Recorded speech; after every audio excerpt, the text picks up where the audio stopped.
पुष्टिवर्धनम् उर्वारुकमिव बन्धनान् मृत्योर्मुक्षीयमामृतात् ॐ त्र्यम्बकं यजामहे।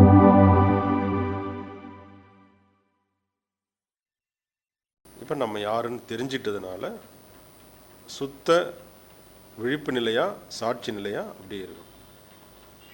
இதுதான் இந்த வகுப்பினுடைய முக்கியமான ஒரு பலன். என்னுடைய இலக்கு இதுதான். எதுக்கு நம்ம இது செய்கிறோம், உணர்றோம்.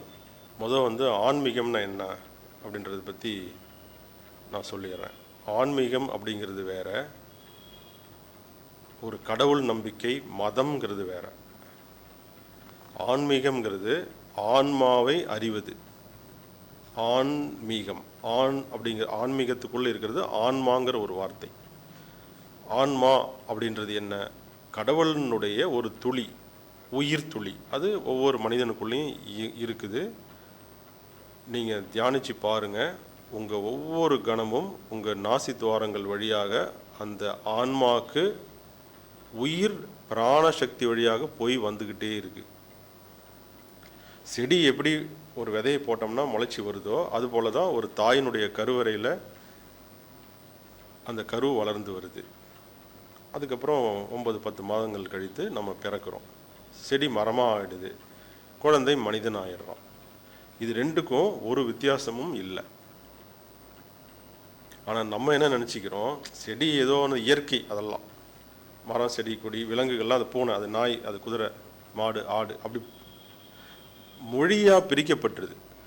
மொழி சொல்லி கொடுத்துட்டாங்க. இது சூரியன் சந்திரன் எல்லாம் பொருளாக பார்க்கப்படுகிறது. எல்லாம் பொருள். இது சேரு, இது கம்ப்யூட்டரு, இது பேனா நோட், எல்லாம் பொருளாக பார்க்கப்படுகிறது. ஆனால் இந்த பிரபஞ்சத்தில் இந்த ஆன்மீகம் அப்படிங்கிறது தன்னை ஒரு மனிதன் உண்மையிலேயே யார் என்று உணர்வதை குறிப்பது. இது மதம் குறிப்பதல்ல, இது கடவுள் நம்பிக்கை அல்ல, எந்த ஒரு தத்துவங்களையோ கோட்பாடுகளையோ வலியுறுத்துவது அல்ல. ஆனால் இன்றைக்கி பொதுவாக மக்கள் என்ன தவறாக புரிஞ்சிருக்காங்க, ஆன்மீகம்னா கடவுள் பக்தி. ஹிந்து மதத்தை கேட்டிங்கன்னா கோயிலுக்கு போகிறது, வீட்டில் சாமி கும்பிட்றது. இது கிடையாது ஆன்மீகம். ஆன்மீகம்ங்கிறது தன்னுடைய உடல் இயக்கத்தை நிறுத்தி, மன இயக்கத்தை நிறுத்தி, இது ரெண்டும் தான் அதை அறிவதற்கு தடையாக இருக்குது. அதனால் இதை நிறுத்துகிறோம். இதை நிறுத்தி அதற்குள்ளாக இருக்கக்கூடிய 3வது இதய சக்கரம், இதயம், அதில் என்ன இருக்குது? அன்புங்கிற பேரில் பற்றுதல் இருக்குது. குடும்பத்தில் தாய் தந்தை கணவன் மனைவி சகோதரர்கள் சகோதரிகள் குடும்பங்கள், இதெல்லாம் அன்புங்கிற பெயரில் நம்ம என்ன பண்ணியிருக்கிறோம், பற்றுதல், அவங்கள பிடிச்சி வச்சுருக்கிறோம். அவங்க நம்மளை பிடிச்சி வச்சுருக்காங்க. இதில் பிடிச்சி வச்சுருக்காங்கன்னா அப்படி இல்லை, மனம் அதை பற்றுதலாக கை கொண்டு வச்சுருக்குது. ஒருத்தருக்கு ஏதாவது ஒரு இழப்பு வருது, ஒருத்தர் இறந்துட்டாங்கன்னா நம்ம அழுகுறோம். ஐயோ, ஒருத்தர் நோய் வருதா, நம்ம குடும்பத்தில் கஷ்டப்படுறோம். ஏன் கஷ்டப்படுறோன்னா அது அன்பின் காரணமாக நம்மளா அந்த மனசு நம்மளை சமாதானப்படுத்துது. ஆனால் அது உண்மையல்ல, அது பற்று, அட்டாச்மெண்ட். அதனால் நமக்கு கண்ணீர் வருது. ஏன் நம்ம அவங்கள பிடிச்சோம் அப்படின்னா, நான் என்னையே பிடிச்சிருக்கேன், நீங்கள் உங்களையே, உங்கள் உடம்பை நீங்கள் பிடிச்சி வச்சுருக்கீங்க. இந்த உடம்பு நான் அப்படின்னு நீங்கள் நம்புறீங்க தீர்க்கமாக. என்னுடைய மனம் நான் அப்படிங்கிறத தீர்க்கமாக நம்புகிறோம். இந்த நம்பிக்கை நம்மளை நம்ம உடல்லையும் மனசுலையும் சிறைச்சாலை மாதிரி பிடிச்சு வச்சுருக்குது. இது ரெண்டையும் தாண்டி நம்மளால் கடந்து போகவே முடியாது. இதே போல் தான் நம்ம மற்றவங்களையும் பிடிச்சி வச்சுக்குவோம். பொருள்கள், சில பேருக்கு பணத்தின் மேலே பற்று, புகழ் மேலே பற்று, துணை மேலே பற்று இருக்கலாம். எந்த பற்று, கடவுள் மேலே பற்று இருக்கக்கூடாது. கடவுளும் நானும் ஒன்றுன்னு உணரணும். பற்றுன்ற இடத்துல இது எல்லாத்தையும் விட்டுட்டு கடவுளை பற்றலாம், அது வேற. அப்போ என்ன ஆகுது, நானுங்கிறது இழந்துட்டு நான் இல்லாத ஒன்றை நான் தான் அப்படின்னு ஏற்றுக்கிறது. அது கடவுள் தன்மை மேலே பற்று. ஆனால் பொய்யா நான் வந்து பக்தி செலுத்துகிறேன் அப்படின்னு சொல்லி ஏமாற்றிட்டு இருந்தோம்னா அதே கோபம், அதே பயம், அதே கவலை நமக்கும் வரும். இறப்பு வரும் பொழுது ரொம்ப கஷ்டமாக இருக்கும். இறந்தவங்க நம்மக்கிட்ட சொல்கிறது இல்லை, நம்ம போய் கேட்குறதும் இல்லை, அதுக்குள்ள சூழ்நிலையும் கிடையாது. நம்ம அவங்கக்கிட்ட போய் கேட்க முடியாது. முன்னாடியே கண்ணு முன்னாடியே சில பேருக்கு நடக்கலாம், மருத்துவமனையில் இருப்பாங்க அல்லது வீட்டில் இருப்பாங்க. இறக்கிறத பார்க்கறதுக்கு சில பேருக்கு வாய்ப்பு இருக்கலாம் கண்ணு முன்னாடியே, ஆனால் அது கேட்க முடியாது. கேட்டாலும் அவங்களுக்கு சொல்ல முடியாது அந்த வலி. அந்த உடலை விட்டு அந்த உயிர் பிரியும் போது அது மிகப்பெரிய ஒரு ரகசியம். அது தனியாக உபநிடதங்கள்லாம் சொல்லப்பட்டிருக்குது. முக்கியமாக கடோப உபநிடதம், அதில் வந்து மரணத்திற்கு பின் என்ன நடக்குது ஒரு மனிதனுக்கு அப்படிங்கிறது நசிகேதன் அப்படிங்கிற ஒரு சீடன் யமதர்மன் கிட்ட கேட்குற மாதிரி ஒரு உரையாடல் இருக்குது. அதெல்லாம் பரம ரகசியம். அது படித்தாலும் புரியாது. கொஞ்சம் பேருக்கு அது ஆன்மீகத்தில் இருக்கிறவங்களுக்கு அது புரியும். குரு சொல்லி கொடுத்து அது புரிய வைக்கணும்.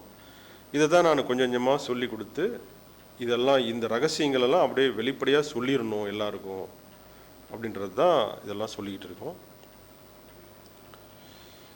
இந்த பிரபஞ்சம்தான், இந்த உலகம்தான் நான், இந்த உயிர் துளி தான் ஆன்ம துளி, பரம ஆத்மா.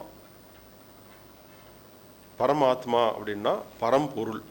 அதுக்கு பெயர் சொல்ல முடியாது, மனிதன், விலங்கு, அதனால் பொருள், வஸ்து. இப்போ என்னன்னு தெரியாது, பெயர் இல்லை. ஆங்கிலத்தில் நேம்லெஸ், உருவம் இல்லை, ஃபார்ம்லெஸ். ஃபார்மும் கிடையாது, நேமும் கிடையாது, உருவமும் இல்லை, பெயரும் கிடையாது. அது எப்படி நம்ம சொல்கிறது? அது ஒரு அடையாளத்துக்காக, இப்போ நம்ம ஒரு மொழி தகவல் பரிமாற்றத்திற்காக, ஆன்மீக பாடத்திற்காக நம்ம அது பரம்பொருள், பரம் ஆத்மா. பரம்னா இந்த இடத்துல என்னன்னா பரந்து விரிந்த, ஆதி அந்தம் இல்லாத, ஆரம்பமும் முடிவும் இல்லாத ஒரு பொருள். இதுதான் பரம், பரம்பொருள், பரம் ஆத்மா. அந்த பரம் ஆத்மாவில் இருந்து வந்தது ஜீவ ஆத்மா. நம்ம எல்லாம் ஜீவ ஆத்மா. விலங்குகள், பறவைகள் நம்ம பெயர் சொல்கிறோம், அது விலங்கு, அது வரிக்குதிரை, யானை, காட்டெருமைன்னு சொல்கிறோம், ஆனால் எல்லாம் ஜீவ ஆத்மா. அந்த பரம்பொருள் தான் அந்தந்த வடிவங்களாக தன்னை மாற்றிக்கொண்டு இந்த பிரபஞ்சத்தை அழகாக்குது. பட்டாம்பூச்சியிலிருந்து தேள் சம்மந்தமே இல்லை. பட்டாம்பூச்சி, வண்ணத்து பூச்சிங்கிறது ஒரு கெடுதலும் யாருக்கும் செய்யாது. இந்த பக்கம் தேள், பாம்பு. ஆனால் இந்த பிரபஞ்சம், இந்த பரம்பொருளுக்கு இது ரெண்டும் ஒன்று தான். நமக்கு தான் அது வந்து பட்டாம்பூச்சி, தேனி, மான், இந்த பக்கம் சிறுத்தை, இப்படி நம்ம இது கொடுமையானது, இது அமைதியானது, இது நல்லது, இது கெட்டது.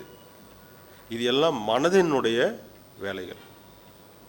அந்த மனம்தான் நமக்குள்ளே இருந்து இயக்கி அந்த ஒருமையை, பரம்பொருள்ங்கிறது ஒன்று, அது எல்லா இடத்துலையும் ஒன்றாகத்தான் இருக்கிறது. ஆனால் மனம் அதை பிரிக்கிறது. ஒரு பிரிசம், இந்த ஒரு பிரிசம்னு சொல்லுவோம், முக்கோண கண்ணாடி வச்சு லைட்டு காட்டினீங்கன்னா அது மேலே படும்போது ஒன்றா படும். ஒரே சூரிய ஒளி, ஒரே ஒரு ஒளி கதிராக வரும். இந்த பக்கம் வெளியில் போகும்போது 7 வண்ணங்களாக பிரியும். அதே போல் மனம்ங்கிறது, மனித மனம் எல்லாத்தையும் பிரிக்குது. அங்கே தான் குழப்பம், பிரச்சனை உருவாகுது. ஏன்? நம்ம பிரிச்சிடுறோம், தனித்தனியாக பார்க்குறோம். நான் வேற, நீ வேற, பிரிஞ்சிடுது, பகைமை வருது. அது வேணும், இது வேணாம், இது நல்லது, இது கெட்டது, எனக்கு இது விருப்பம், எனக்கு இது விருப்பம் இல்லை, இது இன்பம், இது துன்பம், இது பகல், இது இரவு, அப்படி எதுவுமே இந்த உலகத்தில் இல்லை. இதுதான் உண்மை. இதுக்கு பேர் உண்மை. ஆன்மீகத்தையும் தாண்டி நான் பேசுவது என்ன என்றால் உண்மை.